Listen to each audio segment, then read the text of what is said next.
नमस्ते, सदावत्सले मातृभूमि, जय हिंद दोस्तों। दिन भर क्या रहा स्पेस, डिफेंस और इंटरनेशनल गलियारे से वीडियो में एक करके जान लेते हैं। पहले डिफेंस अपडेट की बात करते हैं तो आ रही है रशिया के स्प्रुट लाइट टैंक्स को लेकर।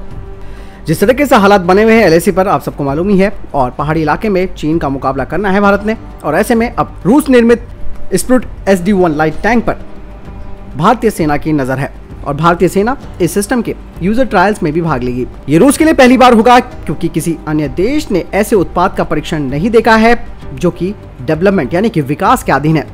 सूत्रों ने बताया कि 18 टन के स्प्रुट के लिए भारतीय सेना इसलिए भी उत्सुक है क्योंकि T-90 टैंक जो है वो काफी भारी भी है, लेकिन काफी सारी चीजें मैच करती हैं T-90 से स्प्रुट की, और ये T-90 की तरह ही गोला बारूद को फायर करता है। भारत वर्तमान में अर्जुन के अलावा T-90 और T-72 टैंकों का संचालन कर रहा है जो कि रशियन ओरिजिन के हैं।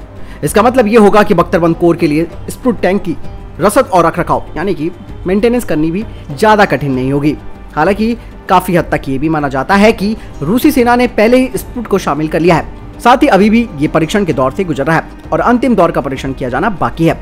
भारत को हल्के टैंकों के परीक्षण में शामिल करने के लिए रूस ने मंजूरी दी है और ये टैंक भारत में एयरलिफ्ट के जरिए भी आ सकते हैं। एक रिपोर्ट में ये बात सामने आई थी कि रूस ने रक्षा मंत्री राजनाथ सिंह की यात्रा के दौरान भारत को लाइट स्प्रुट SDM-1 टैंक की पेशकश की थी, और ये कदम तब आया है जब भारत का चीन के सामने लंबे समय से गतिविधि खिंच रहा है, क्योंकि लद्दाख में 46 टन वजनी T-90 टैंकों को तैनात किया गया था, जहां चाइना ने अपने टाइप 15 टैंक्स को तैनात किया है जो कि काफी हल्के हैं और इनकी मोबिलिटी बहुत ही आसानी से होती है। ऐसे में अब टक्कर देने के लिए भारत स्प्रुट टैंक को खरीद रहा है। ऐसा कहा जा रहा है कि भारतीय सेना की एक टीम इसी साल के अंत में रूस का दौरा करेगी और टैंकों की फायरिंग और गतिशीलता के परीक्षणों की गवाह भी बनेगी। यही नहीं, इसके अलावा हाल ही में मैंने आपको डिफेंस अपडेट में भी बताया था कि भारत 350 लाइट टैंक्स के लिए RFI भी जारी कर चुका है, जिनका वजन 25 टन से अधिक नहीं होना चाहिए।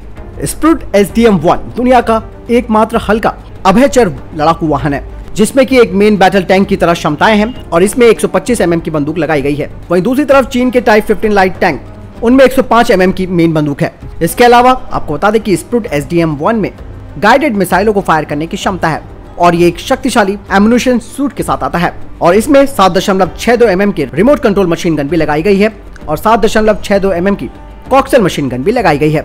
इसके अलावा इसकी छत पर लगी मशीन गन कम उड़ान वाले हेलीकॉप्टरों को तबाह कर सकती है। आपको बता दें कि स्प्रुट टैंक अपने प्रतिद्वंदियों पर अधिक गतिशीलता और मुकाबला में बढ़त देता है। स्प्रुट एक बारी में ईंधन भरे 500 किलोमीटर की दूरी तय कर सकता है, यानी कि चीन के टाइप 15 इन हल्के टैंकों से युद्ध करने के लिए अब भारत ने रूस से स्प्रुट टैंक खरीदने का फैसला कर लिया है और इसके परीक्षण के लिए खुद भारतीय सेना के अधिकारी वहां जाएंगे और उसका गवाह बनेंगे जो परीक्षण किया जाएगा। वहीं अगली खबर चाइना को लेकर आ रही है। चीन ने लद्दाख के सीमावर्ती अपने कब्जे वाले क्षेत्र में यानी कि अपने कब्जे वाले इलाके में स्टील्थ बॉम्बर S-20 की क्षमताओं को जांचा है, यानी कि उसका परीक्षण किया है। बताया जा रहा है कि शियान S-20 लड़ाकू विमान के अंतिम परीक्षण की प्रक्रिया पूरी चल रही है। चीन ये परीक्षण होतान एयरबेस से कर रहा है। रक्षा विशेषज्ञों के अनुसार भारतीय वायुसेना में फ्रांसीसी राफेल लड़ाकू विमान के शामिल होने के बाद चीन S-20 विमान का परीक्षण तेजी से कर रहा है। ये परीक्षण प्रक्रिया 8 जून से चालू है और 22 जून तक पूरी होगी। 22 जून को ही चीन की सत्तारूढ़ कम्युनिस्ट पार्टी की स्थापना के 100 साल पूरे हो रहे हैं। संभवतः उस दिन ये बड़ी घोषणा की जाएगी कि चीन स्टील्थ लड़ाकू विमान अपनी वायुसेना में शामिल कर रहा है और इसकी औपचारिक जानकारी वो दे सकता है। आपको बता दें कि S-20 विमान कई क्षमताओं से लैस लड़ाकू विमान है। ये लंबी दूरी तक जाकर कार्रवाई कर सकता है, ज्यादा वजन भी ले जा सकता है। ये दुश्मन के रडार को चकमा देने की क्षमता रखता है। चीन ने अभी तक ये बात स्पष्ट यानी कि क्लियर नहीं की है कि उसका ये नवनिर्मित लड़ाकू विमान परमाणु हथियार से हमला करने में सक्षम है या नहीं, यानी कि चीन ने S-20 जो स्टेल्थ बॉम्बर है उसका परीक्षण किया है और ये स्टेल्थ बॉम्बर जो विमान है यानी कि लड़ाकू जहाज है, ये लंबी दूरी तक कार्रवाई करने में सक्षम है। ये तो वक्त बताएगा कि कितना सक्षम ये होने वाला है। अगली अपडेट की बात करते हैं तो वो आ रही है न्यूक्लियर आर्म नेशंस को लेकर। चाइनीज वायरस की वजह से दुनिया भर की अर्थव्यवस्थाएं तबाह हो गई, लेकिन परमाणु हथियारों से लैस देशों ने पिछले साल परमाणु शस्त्रागार पर $1.4 बिलियन खर्च किए हैं। International campaign to abolish nuclear weapons यानी कि ICAN की एक रिपोर्ट में कहा गया है कि कैसे दुनिया के 9 परमाणु सशस्त्र देशों ने ऐसे हथियारों पर अपना खर्च बढ़ाना जारी रखा है। इस रिपोर्ट में कहा गया है कि जहां अस्पताल के मरीज डॉक्टर और नर्सों से भरे हुए थे, ऐसे में 9 देश सामूहिक विनाश के लिए हथियारों के लिए $72 अरब से अधिक का इन्होंने खर्च किया। 2019 के खर्च में $1.4 बिलियन यानी कि 1.2 बिलियन यूरो की वृद्धि हुई। रिपोर्ट के अनुसार संयुक्त राज्य अमेरिका ने कुल राशि का आधे से अधिक यानी कि $37.4 बिलियन खर्च किए हैं। वहीं चीन ने करीबन $10 अरब, वहीं रूस ने $8 अरब खर्च किए हैं हथियारों के ऊपर। इसके अलावा जो परमाणु संपन्न देश हैं, जिनमें कि Britain, France, Bharat, Israel, Pakistan और उत्तर कोरिया शामिल है, इन्होंने 2020 में हर मिनट करीबन $1,37,000 से अधिक हथियारों पर खर्च किए हैं। खर्चों में वृद्धि न केवल उस समय हुई है जब दुनिया एक सदी में अपनी सबसे खराब महामारी से जूझ रही थी, लेकिन अब ये बात सामने आई है कि इस वैश्विक महामारी में भी परमाणु संपन्न देशों ने हथियारों पर किसी भी तरीके की कोई कमी नहीं की और उस पर अधिक से अधिक खर्च किया। वहीं अगली अपडेट पाकिस्तान को लेकर आ रही है।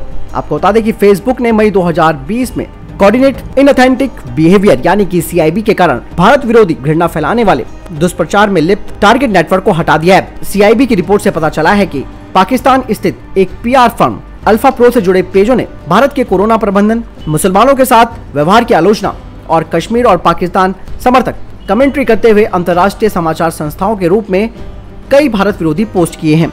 अल्फा प्रो की website inter services public relations के अनुसार पाकिस्तानी सेना भी इसकी क्लाइंट है। इस रिपोर्ट में कहा गया है कि इनमें से कुछ पेजों को अंतर्राष्ट्रीय समाचार संस्थाओं के रूप में पेश किया गया है, जो अक्सर ओरिजिनल वीडियो कंटेंट साझा करते थे। ये नेटवर्क कई इंटरनेट सेवाओं में सक्रिय नजर आ रहा है। इस नेटवर्क के 40 अकाउंट, 25 फेसबुक पेज, 6 ग्रुप और 28 इंस्टाग्राम अकाउंट, जिनमें की करीबन 8 लाख फॉलोअर्स थे और इन पर विज्ञापन का खर्च करीबन $40,000 था, इन सब पर बैन कर दिया है। आपको बता दें कि अल्फा प्रो एक डिजिटल मीडिया फर्म है जिसका हेड ऑफिस इस्लामाबाद में है और फुटप्रिंट लाहौर और पूरे पाकिस्तान में। ये वेब समाचार पत्रों और पत्रिकाओं के लिए वीडियो, ऑडियो और लिखित सामग्री तैयार करता है और कॉर्पोरेट क्षेत्र के ग्राहकों और विकास क्षेत्र की परियोजनाओं के लिए कई आउटरीच अभियान भी बनाता है। इसके कमर्शियल ग्राहकों में पाकिस्तान में स्थित कई चीनी फर्म भी है। यानी कि अब इस तरीके के फेक प्रोपोगंडा पाकिस्तान भारत के खिलाफ चला रहा था और इंटरनेशनल मीडिया पर भारत की इमेज खराब करने की कोशिश कर रहा था। फेसबुक ने पाया कि भैया इनकी ये जो अल्फा प्रो जो PR कंपनी है, ये सरासर झूठ बोल रही है। ऐसे में इसको पूरी तरीके से बैन कर दिया है।